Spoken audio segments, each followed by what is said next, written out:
परभनी में गुलशन corner function hall के पास zone number 2 के कर्मचारी यहाँ पर काम करने आए हुए थे, जिसमें प्राइवेट अल्ताफ़ नामी धर्मापुरी का बच्चा यहाँ पर काम कर रहा था उस पर, और उसके साथ नीचे 2 लाइनमैन थे, जिसमें एक का नाम बताया जा रहा है छोटा गिरी और दूसरा एक कर्मचारी है, जिसके इन दोनों के साथ मिलकर वो एक प्राइवेट बच्चा ऊपर चढ़कर काम कर रहा था।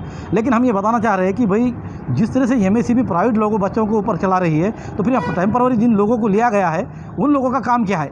यहाँ के जो प्रत्यक्षदर्शी है, यहाँ पर काम करने वाले बांधकाम काम कर रहे हैं, जो यहाँ पर जो थे मिस्त्री गुत्तेदार, हम उनसे पूछते हैं कि भाई यहाँ घटना किस तरीके से हुई, आप हम बताइए। ऊपर काम कर रहे थे, वो ऊपर शॉर्ट सर्किट होने की वजह से चिपक गया वायर, केबल टूट कर नीचे गिर गया। अच्छा। और इधर एक आदमी डिपो पर चढ़ा हुआ था। अच्छा।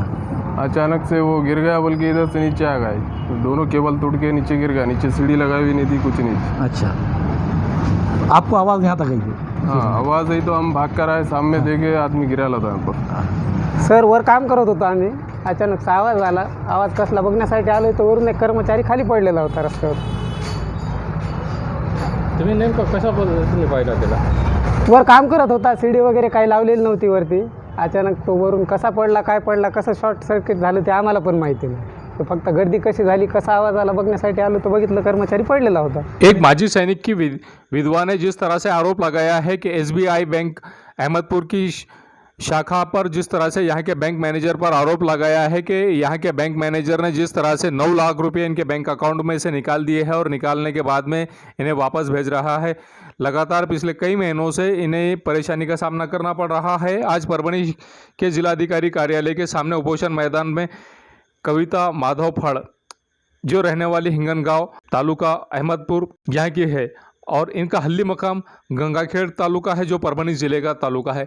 यहाँ पर ये रहती है अपने बाल बच्चों के साथ में, और अपने बाल बच्चों के साथ में रहने वाली ये विधवा, जिस तरह से इनके पति जून 2021 को निधन हो गया, और निधन होने के बाद में इनकी जितने भी अमाउंट था, इनका जितना भी अमाउंट था ये बैंक में था, और बैंक में होने की वजह से बैंक के मैनेजर ने इन्हें ये अमाउंट देने से मना कर दिया, इनकार कर दिया है, जिसको लेकर ये विधवा अपने बच्चों के साथ में बेमुद्दत उपोषण पर बैठी हैं। आइए जानते हैं किस तरह की प्रतिक्रिया इन्होंने दी है और क्या इनकी मांग है और किस तरह की इनकी ये मांगनी है। आइए जानते हैं खुद इन्हीं की ज़बानी कि क्या कहना है इस विधवा का।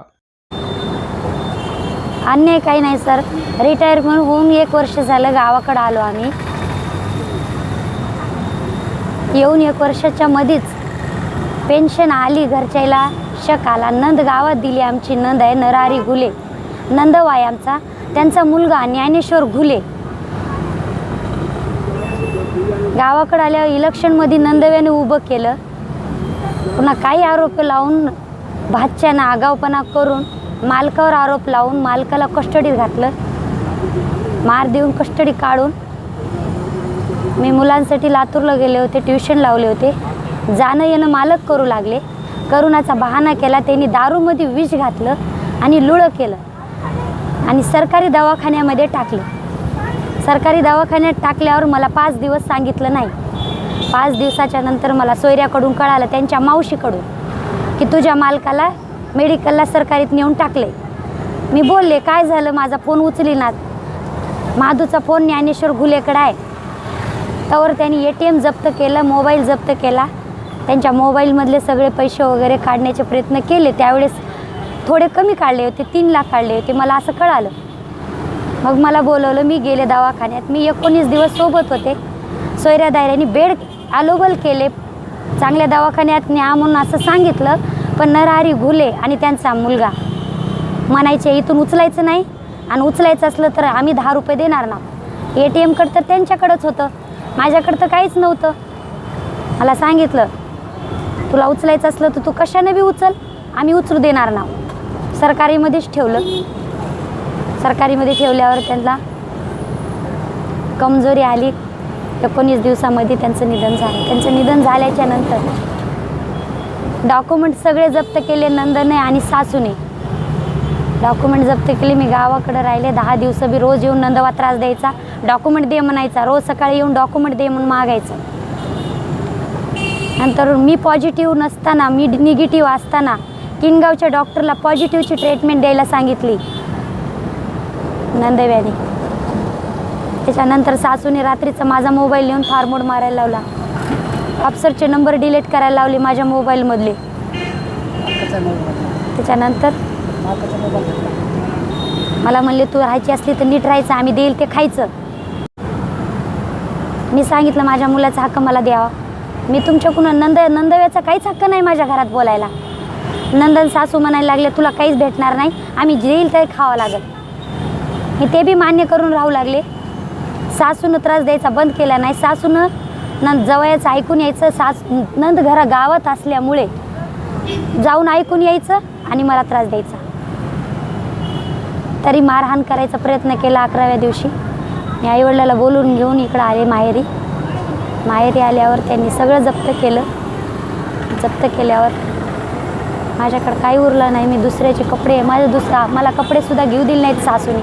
माझे पूर्ण दागिने नंदच्या हातात दिले गावासमोर। माझे डॉक्युमेंट घेतले, तुला काहीच देणार नाही म्हणले।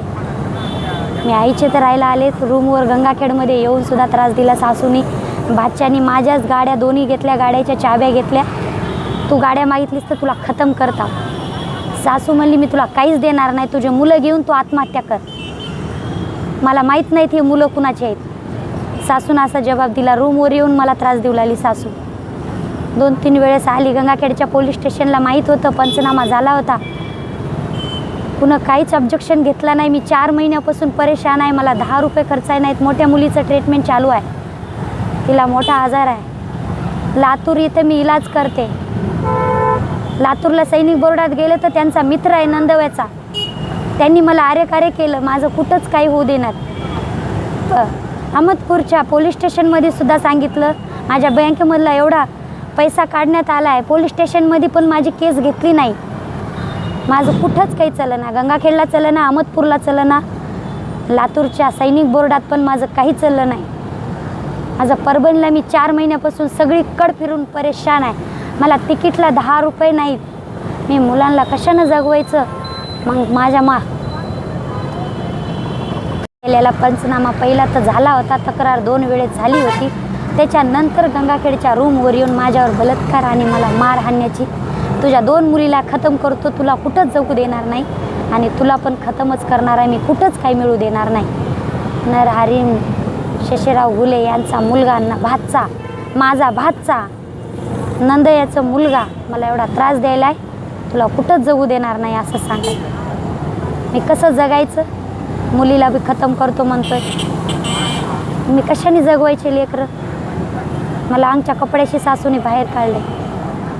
त्याला आज आणि आत्ता इथं आणून अटक करण्यात यावे. 4 महिने झालं सर्वीकडं फिरून फिरून परेशान झाले.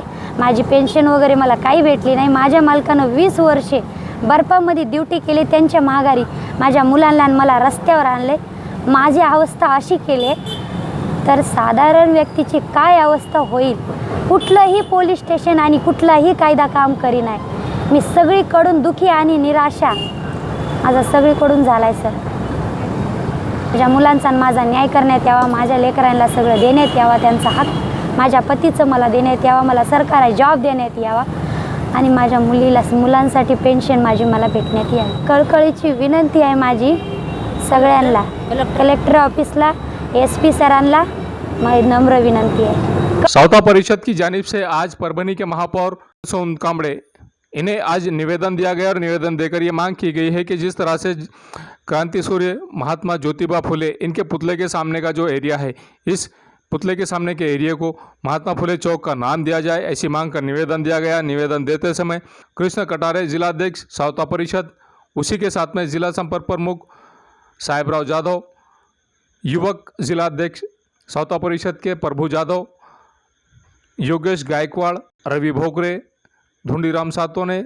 गंगाधर यादव, बाबूराव राउत, नंदकिशोर कटारे, इन्होंने मिलकर महापौर इन्हें निवेदन दिया और निवेदन देने के बाद में ये मांग की है कि महात्मा ज्योतिबा फुले इनके पुतले के सामने का एरिया को महात्मा ज्योतिबा फुले चौक का नाम दिया जाए। Guinness book of world record इसमें नाम दर्ज कराने वाले परभनी के सुपुत्र, परभनी के पुत्र मधुकर कामड़े, जिन्होंने अपनी कला को लेकर world record, Guinness book of world record में अपना नाम दर्ज किया है, उसी के साथ में जिस तरह से साफ़ सफाई का काम है, इस साफ़ सफाई के काम को लेकर संत गाड़गे बाबा महाराज के बाद में परभनी के कावड़े मामा जिस तरह से परभनी शहर में जिस तरह से साफ़ सफाई करते हुए नज़र आते हैं, इन दोनों का सत्कार किया गया है। आइए जानते हैं किस तरह की बात सत्कार मूर्तियों ने कही है और क्या कहा है, आइए जानते हैं। वर्ल्ड रेकॉर्ड करणारे मधुकर कांबळे आणि वर्ल्ड रेकॉर्डला पात्र असणारे आदरणीय कावळे मामा यांचा आज आपण या ठिकाणी सत्कार केलेला आहे। कावळे मामा हे नागपूरला जाऊन 10-15 दिवस राहतात, तिथं स्वच्छता करतात, पंढरपूरला जातात, तिथं 10-15 दिवस राहतात, तिथं स्वच्छता करतात आणि परभणी शहरामध्ये नियमितपणे ते फिरून गल्लोगल्ली फिरून साफसफाई स्वच्छता करतात। आम्ही त्यांना प्रति गाडगे बाबा असं संबोधतो। असे कावळे मामांचा आपण इथं सत्कार केलेला आहे। त्याचबरोबर ज्यांनी परभणीचं नाव, परभणीचं शान वाढवली असे मधुकर कांबळे यांचा देखील आपण रुग्ण हक्क संघर्ष समिती परभणीच्या वतीने या ठिकाणी सत्कार केलेला आहे। धन्यवाद। न्यूज़ खबर के हमारे परभनी आज तक के कार्यकारी संपादक बाबरुद्दीन सिद्दीकी, 24/7 माझा महाराष्ट्र न्यूज़ चैनल के कार्यकारी संपादक सत्तार खान पठान, परभनी टुडे के कार्यकारी संपादक रियाज कुरैशी, इन्होंने मिलकर मैं हूं सैयद अखिल। आप हमारे चैनल को सब्सक्राइब करें, सब्सक्राइब करने के बाद बेल आइकन का बटन जरूर दबाएं। उसी के साथ आप हमारे चैनल को लाइक करें, शेयर करें और कमेंट करना ना भूलें। आप हमें Facebook, Twitter, Instagram, Telegram, WhatsApp और यूट्यूब पर भी फॉलो कर सकते हैं। मुझे दीजिए इजाज़त, जय हिंद। महबूब पार्क फंक्शन हॉल, मनसब नगर, जाम पारवा गेट, दरगाह रोड, परभणी। शादी हो या एंगेजमेंट, चिल्ला हो या जुमागी, मीटिंग हो या फिर कुछ और, परभणी में तो भैया सिर्फ एक ही नाम, महबूब पार्क फंक्शन हॉल, मनसब नगर, जाम पारवा गेट, दरगाह रोड, परभणी।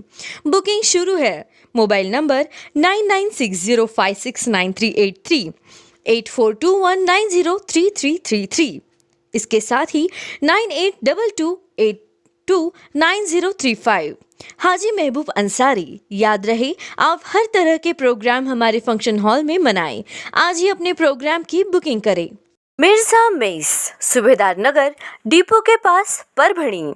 अगर आप परभणी शहर में रहते हैं और घर के खाने का लुत्फ लेना है तो संपर्क जरूर करें मिर्जा मेस, सुभेदार नगर, डिपो के पास, परभणी। घर पहुंच सेवा खाने के टिफिन के लिए जरूर संपर्क करें।